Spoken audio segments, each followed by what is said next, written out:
Hey everybody, thanks for tuning in once again to the Manny Hall Show. I have with me NaKeshia.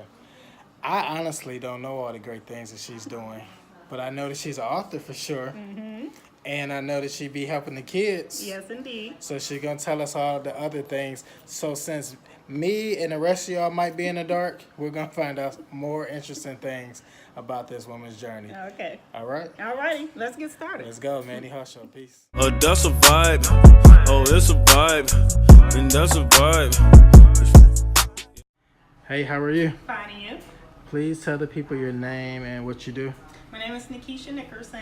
I'm an author of a children's book series called Tuvia Lane. And it's mostly geared toward really teaching kids coping, emotional development. You know, it's essentially still a children's book series. Yeah. So it's got the, fun and all that aspect. But at the end of the day, it's a tool that educators, parents, guardians all can use to have that segue conversation into important topics. Yeah, now what made you get started doing that? Like, where did that passion develop at? That's like one of those roadblock stories. Okay. Like one leads to another. You know what Okay. I mean? Okay, so first it was, I didn't even know I like writing. I just kind of jotted it down, just every now and again, writing stories, poems, stuff like that. Right. When I was younger, 10, 15. So then here it is, I'm dealing with my my high school English teacher. Now, she was one of those you were afraid to turn in your paper because, I wasn't ever good at English. Gotcha, So I was gotcha.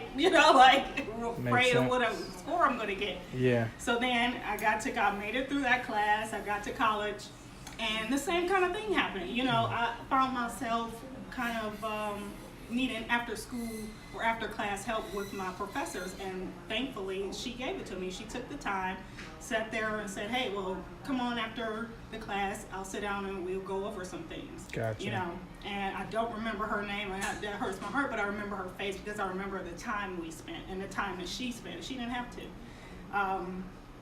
Then finished that course, and then it was another teacher named TA named Teacup Saucer. That was his email. Oh, wow. I can't remember his name, Okay. but I remember his email. Uh-huh. And it wasn't until then that he said, hey, you write good stories. I think it was maybe a creative writing course. Gotcha. You write really good stories. And then, ironically, that was around the time that my grandmother was dealing with, cancer. Gotcha. So, and I was studying psychology. So it was just kind of like a melting pot of things that was happening. So me studying psychology, realizing that, hey, I'm too empathetic. I can't take this stuff home. Yeah. I wanted to be a child psychologist. Gotcha. My whole life, I always wanted to help children. So my dream was to be a child psychologist. That's what I went to school for. But after a while, I realized I can't do this. I would cry going Yeah. home. Right. So I had to find another way to help them. So with him telling me, hey, you're a good writer. And then with my grandmother, I'm driving back and forth, taking her to chemo and everything like that. It just melted into, how do other families get through these things? How, if I was a child, how would I get through these things? And it melted into a series of serious topics, and talking about these things through psychology, writing, and, Yeah. stories. So that's it. Now, were you giving some of these ideas over to your sister and your mom when you first kind of started thinking about this will really be interesting to help kids deal with their pain and grief? Yeah. Now, I wrote 2 stories prior to the one Gabby. I wrote 2 stories prior to that. And because, again, my lack of confidence in my English, they sat in my computer for like 10 years. Wow. Okay. But I made my book at Kinko's. Like, I took pictures of my nephews running around, and I handmade this book, right? I still have it. Gotcha. And so I let them read it and let them know, like, I want to do something like this. Like, look, this is what I'm talking about, Right. So then they read it, and then those are the books are the next books in my series, but it's kind of like this came out, my grandmother passed, and this was more endearing to me at the time. I think that I was at an age where it's like, hey, kids, if I'm in my 20s, so if I was younger, how would I deal with this? How would I cope? But I was also old enough to see that as an adult, you're dealing with the funeral, the planning, the grief that you can't really pay attention to. Have the time to sit down with the kids and say, hey, what are you going through? So I wanted to build that segue, that tool, that connection, that bond again, that path. Yeah. So with this book, I had a lot of, I called them round tables. So I sat down with them and say, okay, and I bothered them at every holiday. Okay, we sit here, we try to eat our ribs on 4th of July. We try to do something. I said, okay, everybody, I see y'all all sitting around here passing out books and passing out like, let's read. And they like, oh. But it got through it. So That's good. I'm grateful for that. That's good. So, as an author, I know that the process wasn't easy, especially trying to write a kid's book. Mm-hmm. Like, in terms of finding an illustrator to assist with all those things, like, let's talk about that journey. I was lucky finding an illustrator because I nailed it on the first run. Okay. I love my illustrator. Okay. He's in Oregon, and he's great, fantastic professional. Nice. Nice. So I didn't have an issue with that. But I realized that it is a difficult task. I've heard horror stories. People have illustrators that don't want to illustrate their book. Like, they're taking years. Like, they've written their book, they're ready to publish, and they're waiting on an illustrator. Yeah. So I realized that. I've actually ran into a lot of bad scenarios with other things, like my website. Okay. I paid the guy to build my website, fell off the face of the earth, and then he captured, because I gave him, I don't know what I did, not gave him the rights, but gave him the passwords, I guess, he kind of captured it. And when I tried to reclaim it, it took forever to do it. When I called them and said, hey, I want to go ahead and build my website, they said, well, no, it's under his hosting and his book. I said, are you kidding me? So it's that cool. Kind of stuff is a lot of obstacles, Yeah. So you have to be careful. Right, absolutely. So, and then with your challenges of writing, like, knowing that there probably was some hidden talent inside, but it's just like going through school, you're like, this is just not my thing. Yeah. Like, so for all those kids that like might feel the same way, what do you have to say to them? I say, if it's in your heart and no matter what you want to do it, keep going, because that's what I always had. I just knew no matter what, I wanted to help kids. Just keep going. And you may feel like some of the bad things that's happening to you are bad things, but if you really take the time to look at it, it's really building up to something. And that's what you want to kind of look at. I'm a look at the silver line kind of person. Gotcha. I get on people's nerves. I'm like, well, at least this, Yeah, right. That makes sense. So I have to admit that for a very long time, I thought you were a stylist. Yeah. And honestly, and I knew about you before your sister. Mm-hmm. And then I think I was on your page one time, and I was like, this girl looked like her. And I didn't know that you guys were twins until way later after that. Mm-hmm. But because I kept seeing a lot of hair pictures, I just was like, oh, she does hair. Yeah. I get that a lot. Am I the only one that somebody else? Okay. I get that a lot. If somebody's already a friend of mine on Facebook, then they'll message me and say, you have 2 pages? And then because I have my Tuvia Lane page, which is my author page, I'll say, yeah. And then they say, oh, this is a good picture of you. And I'm like, wait, my picture is not on my Tuvia. So we go through it. And we go through it millions of times. It's like, no, that's my sister. Don't you see the word Nicole on there? That makes sense. Yeah. And we go through that millions of times with doctors or pharmacy or anything. I'll call them and I'll try to walk through them, say, hey, I spell my name out, and still they try to give me her prescription, and I'll say, I said NaKeshia. Right. Now, how was it growing up with dates, with guys? Did they confuse you guys? No, because we don't think we look alike. We just don't think we look alike. Okay. And we have different personalities. Okay. My sister's more outgoing. Who do you think is the most goofy?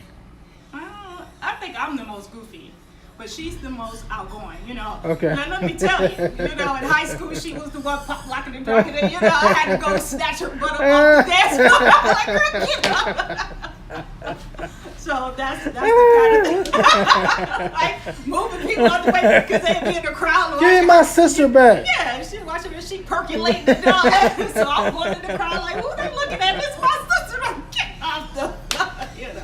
But because she always liked dancing, and she always liked hair, and she always was into that. Yeah. So that's how we feed off of each other. You know, like I'm more conservative. She's more fashionable and stuff like that. So it's some things she'll be like, wear this, and I'm like, I'm not wearing that. That's ugly. Gotcha, and then later on, I'll try it on. I'm like, oh, okay, you know, I like it. Gotcha. Well, that's like the best of both worlds. Yeah. So when you guys like came out of high school, did you guys go to college together? No, she went to Harris School, and I went to Ohio State. Nice. And that's again how we're different, you know. Yeah. So let's talk about that O State journey. What was going on at O State? It was good. I enjoyed my time there. You know, of course, I go back now. Everything's all plush, and I'm like, oh, I had to go through the old days when everything was old, Ohio Union, and all that. Right. But it was good. I enjoyed my time there. Yeah. Did you do anything fun out there in Columbus? You know, I think I missed the boat on that, and that's because I was focused. I was more just study and all that. Yeah. And I wanted to get into. I joined a couple of clubs, you know, but as far as the partying, didn't get into it. What was that really party they used to have once a year? No, they had down the Heritage there. Festival. No, not here. It was just like this. I think it was called the Block Party. That's what I mean. It was the Heritage Festival. Oh, that's what it was Black called? Heritage Festival, yeah. Was it? Yeah. I thought it was just called the Black Party. Oh, that was part of it. Like that was like it was like a whole weekend of events. But the whole thing was for Heritage. Yeah. Cause I remember being like a little teenager going down there being bad. They had the step show. Yeah. And all that. Now you know I love step show. I still go back to that sometimes. Okay. When they a few years ago. Yeah. Took my nephews and all that. Okay, cool. Have you been down to like the other parts of Columbus, kind of like where on the north side lately? Not lately. No. It's like rough. Is it? Not rough in a sense like rough neighborhood, but there's like so much of a large African population that came over that it's like it's hard to, for lack of a better word, it's like balancing like who's African and who's black. Oh, And one particular time I met Kroger and walking by this guy because my parents were living there. I was like, hey, how's it going? And he like looked at me funny, so I was like, all right, well, maybe just a rude black guy in Columbus, whatever. Right. So I'm coming outside, and there's somebody in the car, and I'm like almost walking by my car, and they zoomed past. It almost hit me. So then I tell my dad, like, Dad, like that wasn't cool. This black dude was like, no, there's a huge difference between African and black. And it's like, it's not to say that all of them are bad, but like coming up to this country, it's like a culture shock for them. Yeah. And then they only like really are learning how to work with each other and not necessarily everybody else. Yeah. I can imagine. But yeah, my sister, I'm more goofy, I think, because back to your goofy question. Yeah. But I'm more goofy because I kind of stayed in I didn't lose my child realm. You know, I swear I watched cartoons until I was like 28. Okay. And I can quote you a Disney movie like that, you know. Right. And I just love it. That's just me, you know. That's cool. So. Yeah, it's like, I'm very, very goofy too, but I don't allow that goofiness to come out all the time. You know?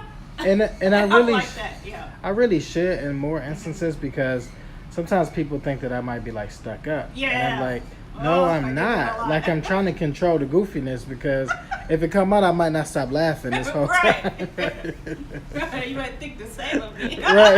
Exactly. I gotta be reserved, professional. Yeah, I can't always be giggling and laughing, So, makes sense. So with some of the other cool things you're doing, like with marketing, like tell us about that.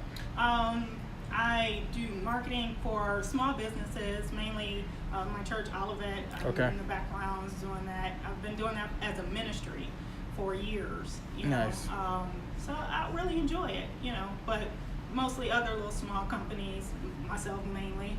But I want to focus more on it. So that's something I really want to get into. And I'm moving into the political world. so to speak, right now. So. Okay, so next female president. Yep. That's what's up. That's what's up.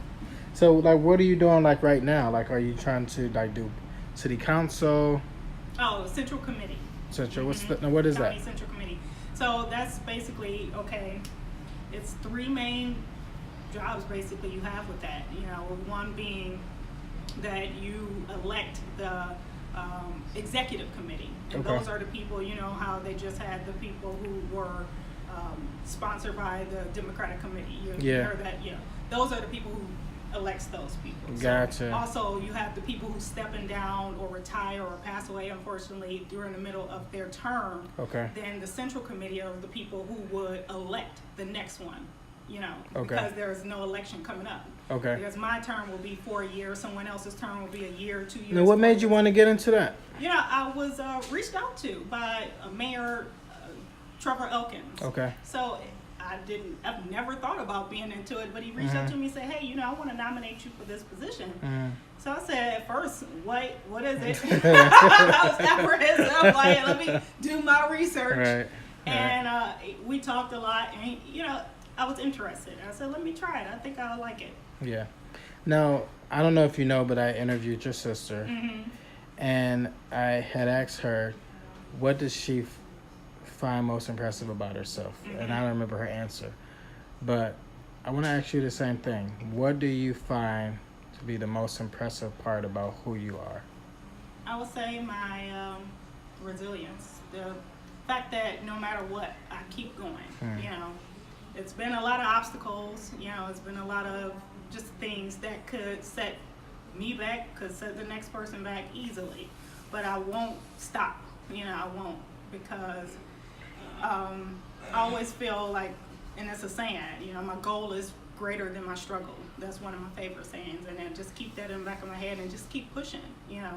I felt ill. That's one of the things that delayed my writing. One of the reason why when I did want to start getting my books out after years, I got sick, you know. So then I got sick, and it was one of those sicks that life-changing, like I would have been disabled, you know. So that really makes you think, you know. Yeah. So it's kind of like the fact that, for one, I was able to overcome that, and 2, I will have to admit now the fact that I was able to overcome that is kind of put like a time on my back. Now I feel like I'm outrunning life at this point. So it's like do the things that you want to be able to do. Right. Because when I was sitting in that bed and I was sick, I felt like, I didn't have the opportunity to do anything. Like, you know, this is not fair. Please, dear God. Now, literally, this is what happened. Right. Please, dear God, give me a chance to do this.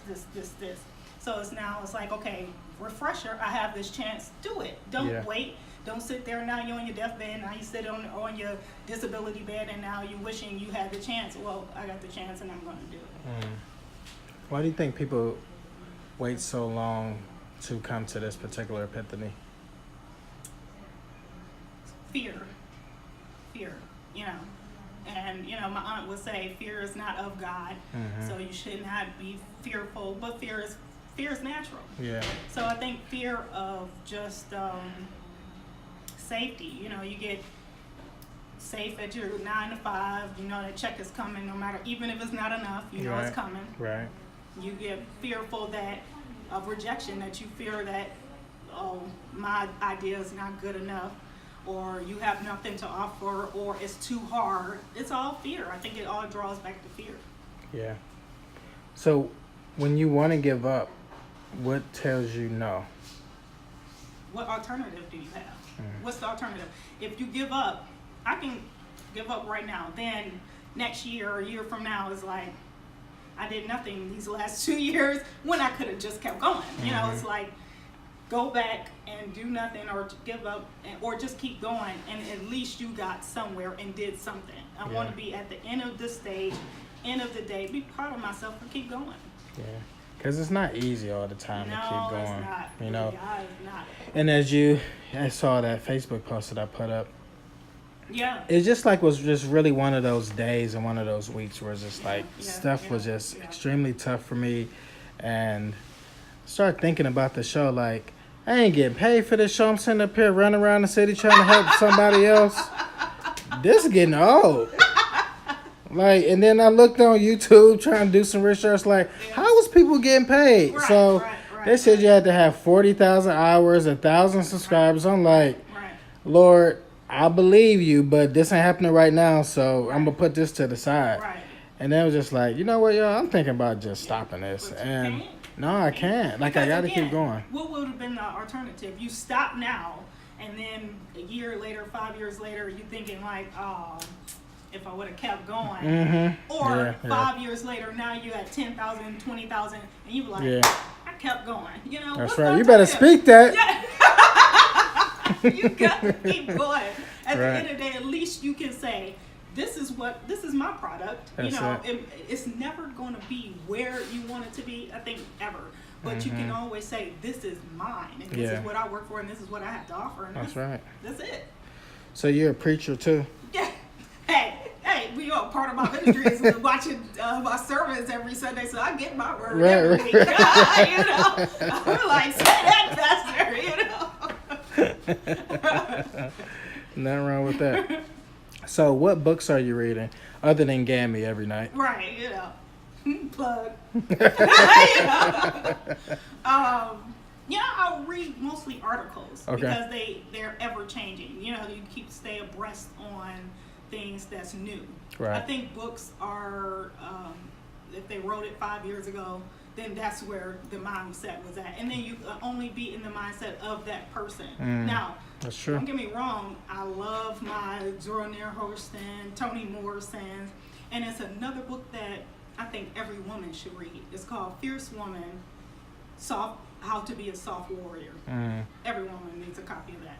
I read it when I was locked up with my foot broken, and I read through that book, and I need to read it again because it teaches you how to own your strength, but you don't have to walk around and be, you know, I don't know, is this a PG? No, you say whatever you want to say. You don't have to be a bitch. Right, You know, right. you don't have to be. It just doesn't require all that. Makes because sense. you still can be strong, you still can be a warrior, but you ain't gotta be all that. You know? All right, now speaking of that, as far as like independent women, like why is it such a hard time that you guys have with now you get somebody and let's say you're married or in a serious relationship and a guy is not necessarily asking you to submit, but it's like you're still hanging on to all those independent ways.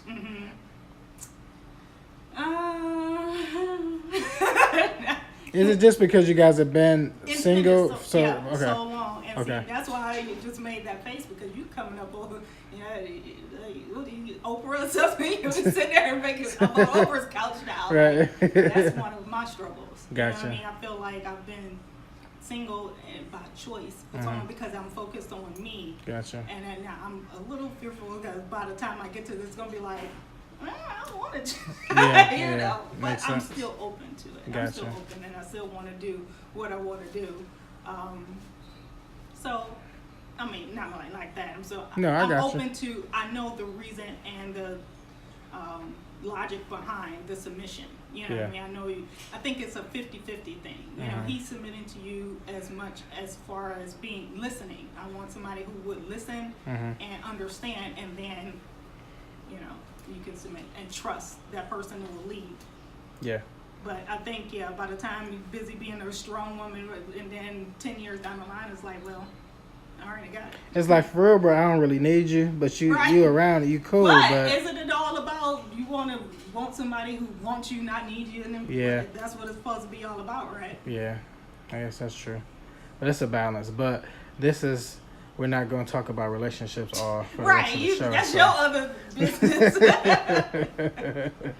All right, so in addition to everything that you got going on, how do you really find a balance, or do you believe in a balance?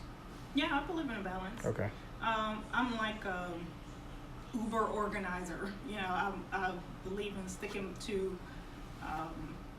a course structure. You know, I'm the type of person that my keys and everything has to be in the same place. And if they're not, I'm like, no, you know. And don't get me wrong, life is life. So some things always get thrown off, and it's just about how you handle it when it happens.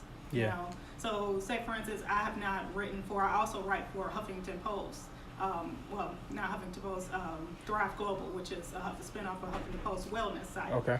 And I've not been able to write an article for that for a few months, and my goal was to write at least once a month. Gotcha. So now it's like, okay, I need to go ahead and keep putting that back into my rotation of things to Gotcha. do. So I just feel like you need to organize and keep a good business rotation, making sure you got a checklist of everything you do that needs to be done. Awesome. All right, do you have any last words as we wrap up?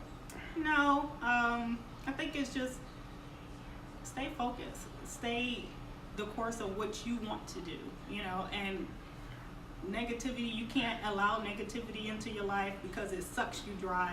You're too busy feeding out of that, and you don't have anything to put into yourself or put into your business. Yeah. So I said, everybody have bad days and everybody have bad things, but if it's too much, don't let anything cost you too much. Stay focused. You are the only one who knows you. So Sure. if you know you're around somebody and they say, well, I'm good for you, or everybody else saying they're good for you, but you know that person makes you feel, or that job or that anything makes you feel just a certain kind of way, that's your life. Cut it off, because you want to have to keep flourishing and keep growing. So that's it. Awesome. Well, thank you so much for your time. Thank you. Manny Horse Show, guys. We are out. Peace.